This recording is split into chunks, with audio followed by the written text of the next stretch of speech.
মক্কা ও মদিনার দেশ সৌদি আরব মুসলিম বিশ্বের সবচেয়ে পবিত্র ভূমির রক্ষক হিসেবেই যাকে সবাই চেনে। কিন্তু অবাক করা বিষয় হলো এই দেশই আবার বহু বছর ধরে আমেরিকার সবচেয়ে ঘনিষ্ঠ মিত্রদের একটি। এমনকি সাম্প্রতিক সময়ে ইসরায়েলের সঙ্গেও সম্পর্ক স্বাভাবিক করার আলোচনা চলছে। কিভাবে একটি কট্টর মুসলিম দেশ, যার ভূমিতে ইসলামের সবচেয়ে পবিত্র স্থানগুলো অবস্থিত, সেই দেশই আমেরিকার মতো শক্তিশালী পশ্চিমা রাষ্ট্রের এত কাছের বন্ধু হয়ে উঠল?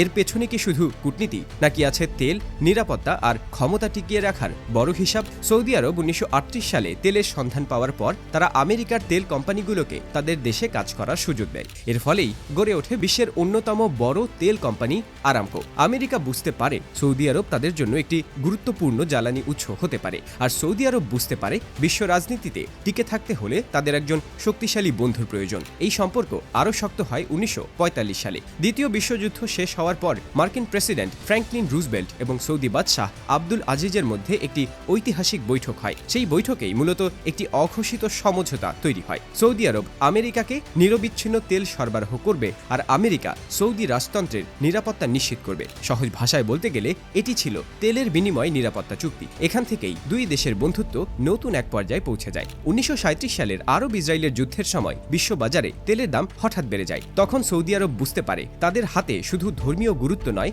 অর্থনৈতিক শক্তিও আছে। এরপর ১৯৭৪ সালে আমেরিকা ও সৌদি আরবের মধ্যে আরেকটি গুরুত্বপূর্ণ সমঝোতা হয়। সিদ্ধান্ত নেওয়া হয় সৌদি আরব আন্তর্জাতিক বাজারে তেল বিক্রি করবে মার্কিন ডলারে, এবং সেই অর্থের বড় একটি অংশ আবার আমেরিকার অর্থনীতিতে বিনিয়োগ করবে। এই ব্যবস্থাকে বলা হয় পেট্রো ডলার ব্যবস্থা। এর ফলে শুধু সৌদি আরব ও আমেরিকার সম্পর্কই শক্তিশালী হয়নি, বরং বিশ্ব অর্থনীতিতে ডলারের আধিপত্য অনেক বেড়ে যায়। এরপর আসে ১৯৯০ সালের উপসাগরীয় যুদ্ধ। ইরাকের প্রেসিডেন্ট সাদ্দাম হুসেন যখন কুয়েত আক্রমণ করেন, তখন সৌদি আরব ভয় পায়। পরবর্তী লক্ষ্য হয়তো তারাই হতে পারে। সেই সময় সৌদি আরব নিজেদের ভূখণ্ডে মার্কিন সেনাদের প্রবেশের অনুমতি দেয়। এই সিদ্ধান্ত দেখিয়ে দেয় নিজেদের নিরাপত্তার জন্য সৌদি আরব কতটা আমেরিকার উপর নির্ভরশীল হয়ে পড়েছে। এখানেই বোঝা যায় এই সম্পর্ক শুধু কূটনৈতিক নয়, বরং সামরিক নিরাপত্তার সঙ্গেও গভীরভাবে জড়িত।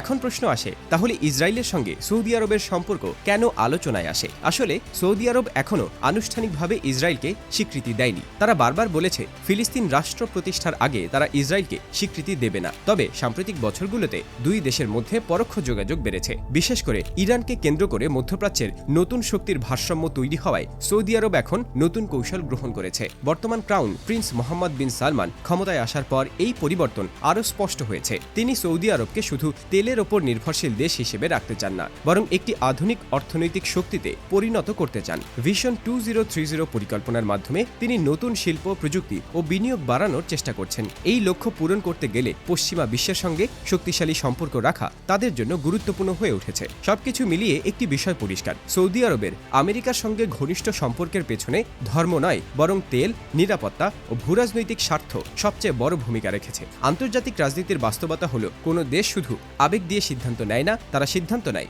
নিজেদের ভবিষ্যৎ নিরাপত্তা ও শক্তির হিসাব করে। আর এই কারণেই মক্কা মদিনার রক্ষক হয়েও সৌদি আরব আজ বিশ্বের সবচেয়ে শক্তিশালী রাষ্ট্রগুলোর একটি। আমেরিকার সঙ্গে তাদের সম্পর্ক এত গভীর,